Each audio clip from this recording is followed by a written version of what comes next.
गली के छोटे से घर में बड़ा होता है। वही आदमी एक दिन भारत का सबसे बड़ा बैंक बनाता है। ये कहानी सिर्फ पैशन की नहीं, ये कहानी है भरोसे की, हिम्मत की और एक सपने की जो हर आम हिंदुस्तानी का था, अपना घर। सो वेलकम टू सीखो ऑफिशियल शो स्टार्टअप स्टोरीज। और इस कहानी की शुरुआत होती है 1911 में। सूरत के एक मिडिल क्लास फैमिली में पैदा हुआ एक लड़का हसमुख भाई परेख। बचपन में उन्होंने बहुत संघर्ष देखा, दिन में स्कूल और रात में काम, लेकिन सपना था बड़ा, लोगों को अपना घर मिलना चाहिए। पढ़ाई में ब्रिलियंट थे, स्कॉलरशिप मिली और चले गए लंदन स्कूल ऑफ इकोनॉमिक्स। वहाँ से वापस आके 1956 में ICICI ज्वाइन किया। वहाँ काम करते हुए उन्होंने एक चीज नोटिस की, बैंक सिर्फ अमीर लोगों को लोन देते हैं और मिडिल क्लास आदमी के लिए तो लोन लेना एक सपने जैसा था। बैंक जाने का मतलब होता था शर्म, दर्द और रिजेक्शन। और इसी समस्या का सॉल्यूशन बनाया HDFC लिमिटेड, इंडिया की पहली हाउसिंग फाइनेंस कंपनी, जो सिर्फ एक काम के लिए बनी, लोगों को उनका खुद का घर दिलाना। उन्होंने अपने भतीजे दीपक परेख को भी बुलाया, जो उस समय एक रेपुटेड फॉरेन बैंक में हाई पेइंग जॉब कर रहे थे।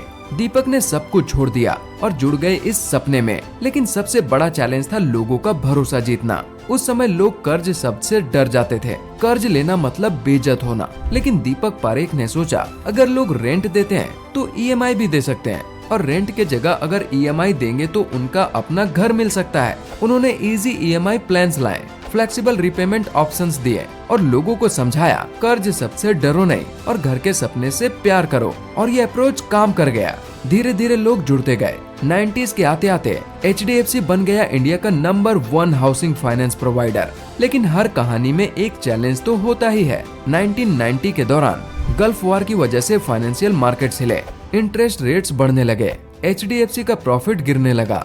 सबको लगा कहानी यहीं रुक जाएगी, पर दीपक पारेख ने सोचा, अगर अपना एक बैंक हो तो सिर्फ लोन ही नहीं, डिपॉजिट्स भी लिए जा सकते हैं, यानी ज्यादा कंट्रोल और ज्यादा ग्रोथ। और फिर 1994 में शुरुआत हुई HDFC बैंक की, और बैंक चलाने के लिए लाए गए एक विजनरी लीडर आदित्य पुरी। आदित्य पुरी ने सिर्फ एक बैंक नहीं, एक नए जमाने की सोच दी।